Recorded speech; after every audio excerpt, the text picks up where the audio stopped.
Get a chance to look at the TCU depth, look at the TCU game in depth. Got some guys that were not really missing any time, just guys need a little bit of time to heal. So I think this week will be the healthiest game we've had, other than obviously the departure of Ryan.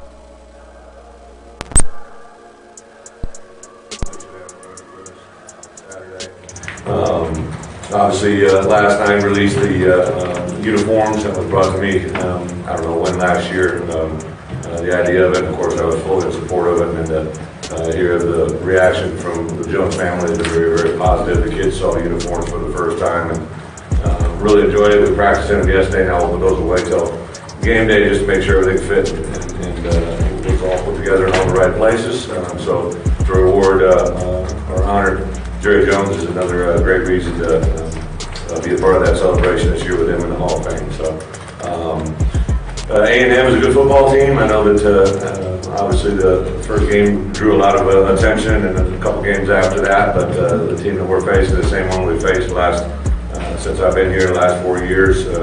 Obviously, one or two teams in the West we have been able to capture since I've been here. Had some close games with them there in Jerry's world, but I think their offense, as their quarterback gets more and more comfortable, whichever one they have back there, but they definitely made improvement last weekend. Wide receivers are always very talented. They got a host of running backs. Defensively, they got skill all over the place. Maybe not the name brand that they had a year ago up front, but still very, very active players at the D-line and linebacker core, and are very effective in the return game and special teams overall. So we got our work cut out for us, but I think this team's very close to being where we'll all be proud of them. I know we've made progress, not as fast as everybody wants, but this team is very, very close. One thing I've instilled in them or tried to is to be very positive in the fact that their belief and their faith in being successful is very important. To kind of block out anything negative, to try and be very, very positive about how close they are. Obviously, defense took some strides. I like where they're at. Surrendered those 2 late touchdowns, but overall did a lot of really positive things offensively at times. Showed what they're capable of doing. We just need to be consistent. And obviously, in the fourth quarter, a huge emphasis to try and push that thing through and get to where they need to be. So we've made a few adjustments within the schemes, but also within the emphasis and practice. Hopefully that'll pan out this weekend. So with that, open up for questions. Welcome in. It's our Monday edition of On the Hill with Pat Jenkins Sports Talk, brought to you each and every day by Lindsay & Associates, with locations in Fayetteville, also 2 locations in Rogers. Also, too, this is by Locomotion, located just below the Northwest Arkansas Mall in Fayetteville. And this is also brought to you by Fun City in Springdale, another great place to take the kids. So try them out. That's right off the 412 highway, Fun City in Springdale, Arkansas. And if you don't get a chance to catch us here on our live stream, you can always catch us, our top segment, each and every day on iHeartRadio, as we podcast each and every day on iHeartRadio.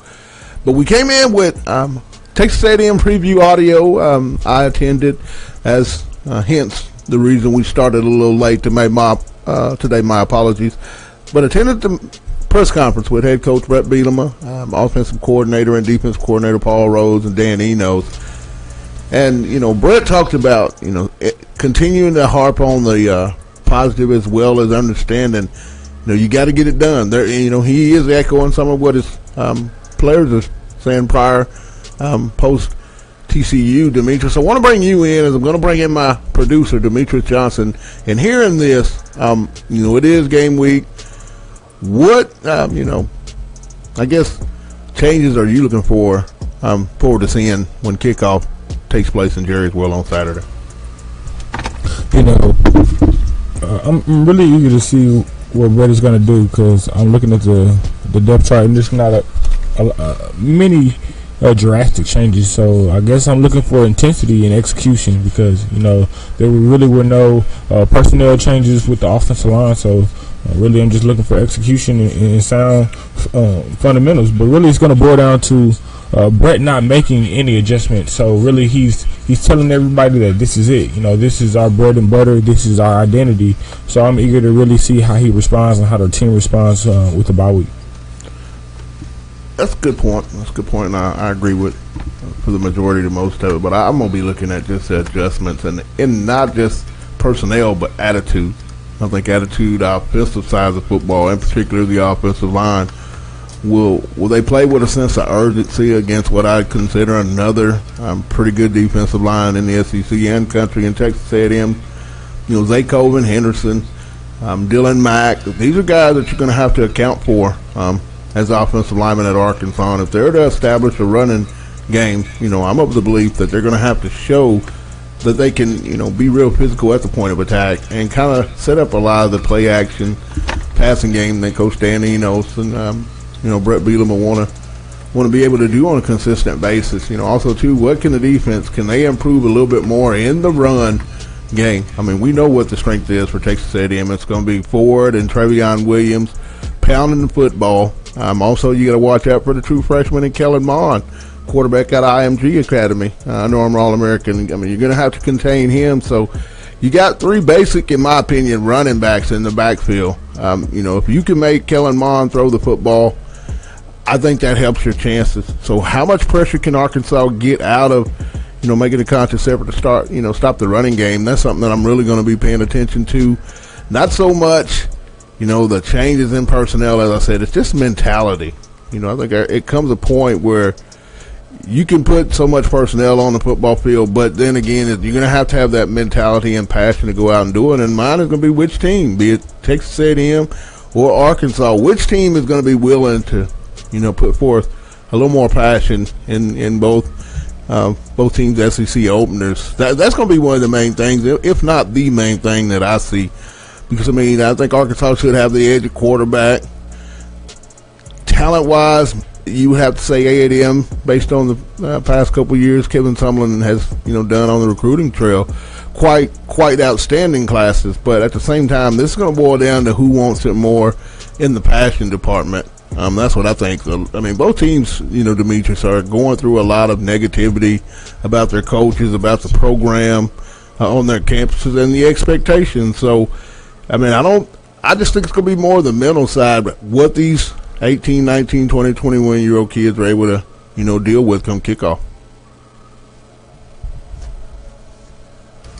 Definitely, I definitely have to agree with a lot of what you said because the mentality speaks a lot on the team, and I'm really looking at how aggressive the coaches come out as well. What type of play call thing is really going to dial up, because I already expect Paul Rose to really keep the pressure on these guys and really bring the house, and really stacking the box, since we know they're really going to be a run heavy team, and a lot of guys are saying Texas A&M really isn't physical, so I think that's another point that Paul Rose is really going to try to exploit with the defense versus their offense. But I think it's really going to be a good matchup. These teams are a lot alike. Their identity of where they're at, like you said, they're going through a lot of turmoil with the fan base and the backlash they're getting. So I'm really looking to see who comes out most focused.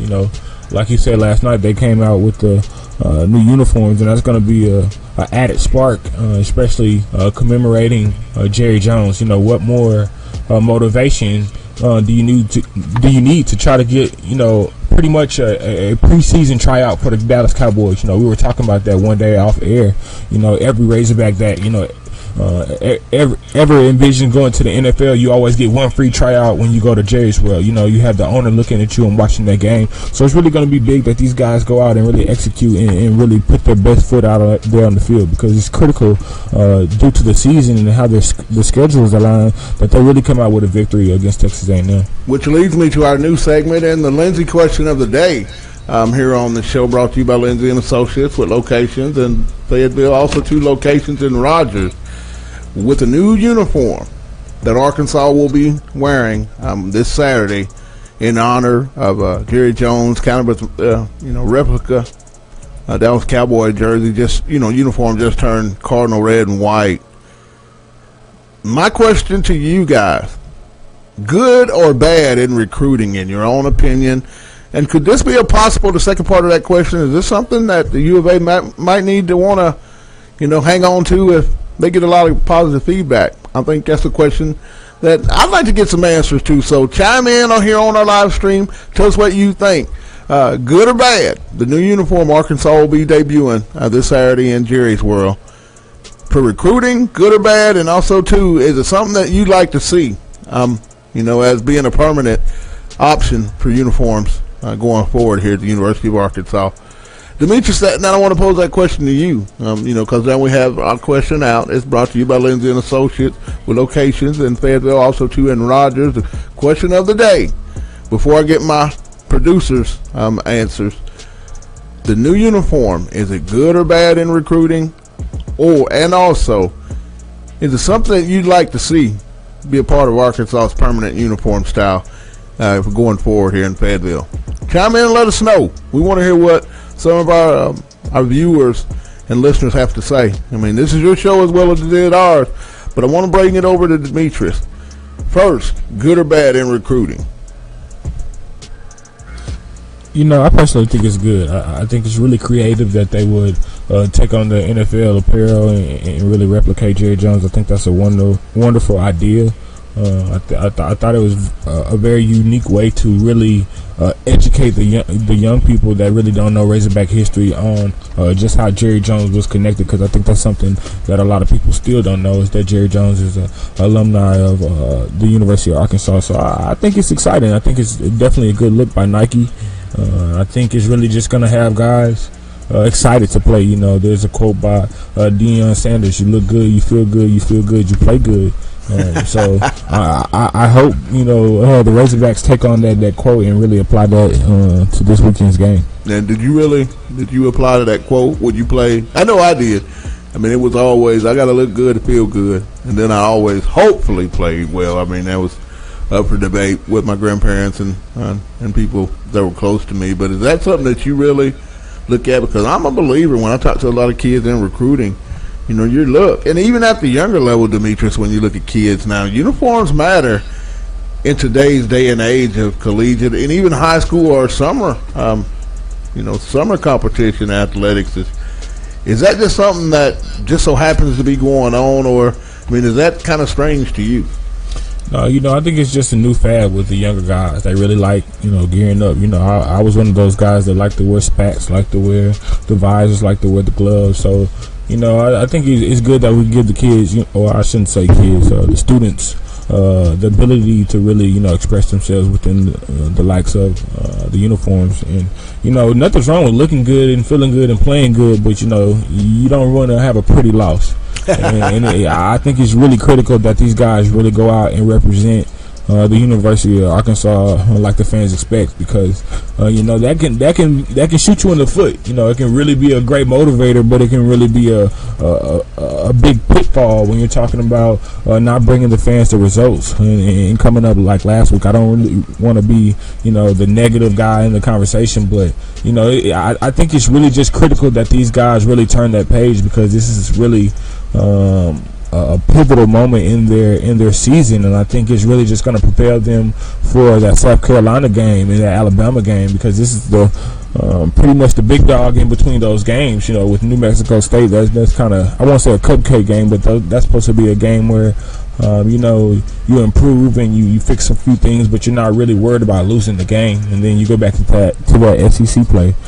So I'm really again excited to really see how these guys come out and perform. But we're going to take a quick break. We're going to let you hear, come into the next segment, we're going to let you hear Dan Enos.